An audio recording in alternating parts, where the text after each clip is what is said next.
sur le football camerounais. Le problème, c'est que quand tu dis ça, on circonscrit ça à cet exécutif. Non, c'est un problème qui date de depuis, bien avant cet exécutif-ci. Mais comme on aime la tricherie, Fabrice Elou, on aime la tricherie. C'est-à-dire, aujourd'hui, on fait comme si les problèmes du football camerounais sont nés le 11 décembre 2021. Non, c'est depuis. Chacun vient, il joue sa mélodie, il part. Un autre arrive, il joue sa mélodie. Regardez à quel niveau notre championnat, regardez le déclin.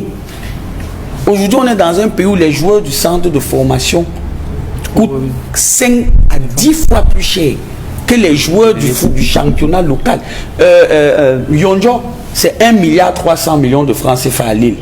Salut les amis, avant de vous laisser suivre la suite de cette intervention, la coach Mike Ndoumou qui publie la liste des 25 joueuses pour la CAN 2026. Il s'agit ici du stage préparatoire. Nos Lions U20 connaissent désormais leur adversaire. Ce sera la Tanzanie, comptant pour les éliminatoires de la Coupe du Monde Pologne 2026. MTN nous promet que la cagnotte sera au moins au même niveau que l'année dernière, sinon meilleure. Après une longue attente, la CAF finit par féliciter le Sénégal pour son titre. Ici, c'est Etienne Eto'o et ses coéquipiers du côté de Villarreal. Et pour terminer, nous avons Samuel Koto qui a été accroché lors de la 23e journée avec son équipe du côté de Grenoble. Voilà les quelques titres qu'on va essayer de parcourir, les amis. Retrouvons-nous juste derrière.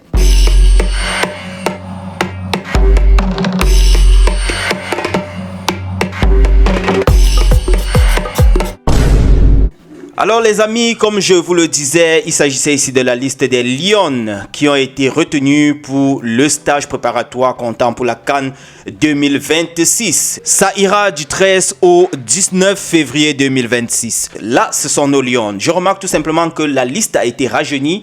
Nous n'avons plus les anciennes qu'on connaît là. On a quelques noms que je peux tout simplement identifier. Lamine Nama en tant qu'attaquante. Sinon, le reste, ce sont les joueuses locales. Du côté du Cameroun, nous avons FC Ebolova qui apparaît là plusieurs fois. En tout cas, ce sont les Lions du Cameroun. Celles-là qui ont encore la rage de pouvoir vouloir gagner quelque chose. En tout cas, je trouve ça bien. Ça donne quand même une autre énergie à l'équipe. Nous allons switcher du côté de nos jeunes Lions U20. Elles vont devoir affronter la Tanzanie lors du dernier tour des éliminatoires de la Coupe du Monde féminine du côté de la Pologne U20, c'est-à-dire les 20 ans.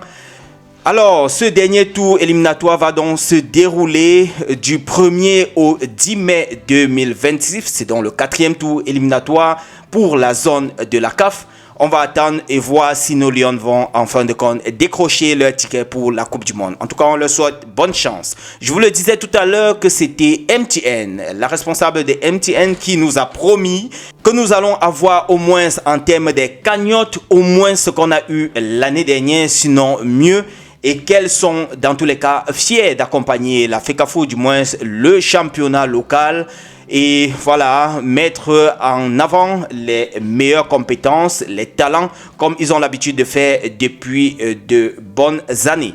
Alors les amis, nous allons revenir sur cette actualité concernant la CAF. Nous avons eu une longue période d'attente, presque un mois, après que le Sénégal a gagné son titre, son 2e trophée. La CAF avait tout simplement fait bouche bée face à cette nouvelle, je peux dire ça quoi, ce nouvel exploit de l'équipe du Sénégal. On se disait pourquoi la CAF n'a pas félicité le Sénégal. On sait pourquoi il y avait eu cette façon avec laquelle le Sénégal a gagné sa coupe. Mais en fin de compte, on se réjouit. La CAF dit qu'elle reconnaît du moins l'effort qu'a fourni le Maroc et les autres 24 équipes lors de cette organisation et félicite le Sénégal pour son titre. Enfin, c'est arrivé. On retient que c'est finalement arrivé malgré ces longues semaines d'attente. C'est Etienne Eto'o et ses coéquipiers qui ont rendu heureux un fan du côté de Villarreal. On sent avec son sourire qu'il a retrouvé une équipe et qu'il a l'harmonie tout autour de lui. Voilà, j'espère qu'il aura assez de temps de jeu de ce côté-là. Nous allons terminer avec Samuel Koto du côté de Grenoble. Voilà, ils étaient en déplacement. Ils ont été accrochés et ont obtenu tout simplement les 1 point en retour, 0 but partout. Mais ils maintiennent ici, de façon temporaire, la 2e place du championnat. En tout cas, on lui souhaite bonne chance et que la prochaine je peux dire ça comment, lors de la prochaine journée, voilà, lors de la prochaine journée, qu'ils puissent arracher les 3 points et qui leur permettent de trôner à la tête de ce championnat de 2e division de la France. Les amis, voilà, c'est tout ce que je voulais partager avec vous. Je vous laisse suivre la suite de cette intervention sur le plateau. Retrouvons-nous lors du prochain tour de partage. On est ensemble. Bonne fête de Saint-Valentin. Et voilà. J'espère qu'il y a les amoureux dans la communauté. Ça ne peut pas en tout cas manquer. Je vous souhaite en tout cas bonne fête de Saint-Valentin. On est ensemble. Ciao, ciao. Que le championnat n'est pas de qualité. Il ne faut pas que le championnat camerounais aujourd'hui, quand tu regardes, tu es ballon d'or dans un championnat où depuis 5 ans, 4 ans, aucune équipe ne se qualifie pour une coupe club africaine. Tu penses que tu as quel poids? Moi, je suis scout pour 2 agences de management. La dernière fois, on m'a dit, bah, écoute, je suis désolé, mais le niveau, c'est pas ça.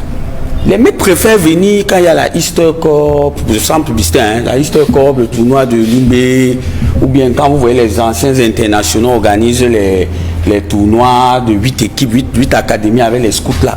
Le reste, il y a quoi?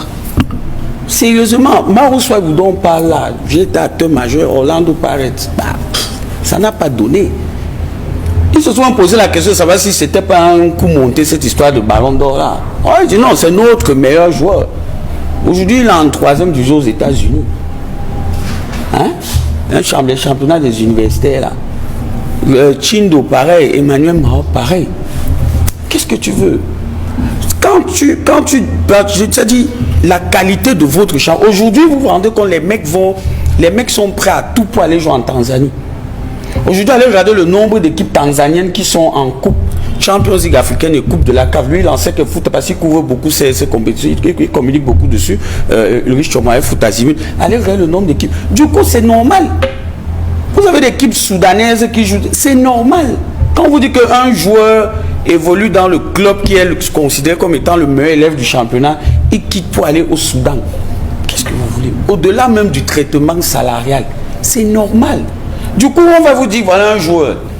Il est ballon d'or du championnat camerounais. Bon, que vaut le championnat camerounais? C'est comme lorsqu'on vous dit qu'un borgne est roi au pays des aveugles. Que vaut le championnat? Quelle est la qualité, la valeur aujourd'hui du championnat camerounais? Je suis désolé, mais ça a un impact sérieux. Et ça va même au-delà. Parce qu'on a eu un débat, lorsqu'on parlait même de la qualité des entraîneurs, lorsque sur le cas de David Pangou, on disait que l'exploit qu'il a réalisé à la CAN, vraiment ça montre la qualité des entraîneurs camerounais. Ouf. Tu as un seul entraîneur camerounais qui est en Coupe africaine interclub, la Maureen Joa, l'entraîneur de Stade Malien. Tout à fait, devant la Coupe. Les équipes camerounaises qui n'arrivent pas à se qualifier, ce sont les entraîneurs camerounais. Qualifiés pour les quarts de finale de la Ligue des champions africains. C'est ça le problème. Il faut une véritable réflexion sur le football camerounais. Le problème, c'est que quand tu dis ça, on circonscrit ça à cet exécutif. Non, c'est un problème qui date de depuis, bien avant cet exécutif-ci. Mais comme on aime la tricherie, Fabrice Elou, on aime la tricherie. C'est-à-dire, aujourd'hui, on fait comme si les problèmes du football camerounais sont nés le 11 décembre 2021. Non, c'est depuis. Chacun vient, il joue sa mélodie. Il part, un autre arrive, il joue sa mélodie. Regardez à quel niveau notre championnat, regardez le déclin. Aujourd'hui, on est dans un pays où les joueurs du centre de formation coûtent 5 à 10 fois plus cher que les joueurs du championnat local. Yonjo, c'est 1,3 milliard de francs CFA à Lille. Yonjo. À l'époque, quand on mettait Swaibo à 150 millions à Orlando, Coton se frottait les doigts.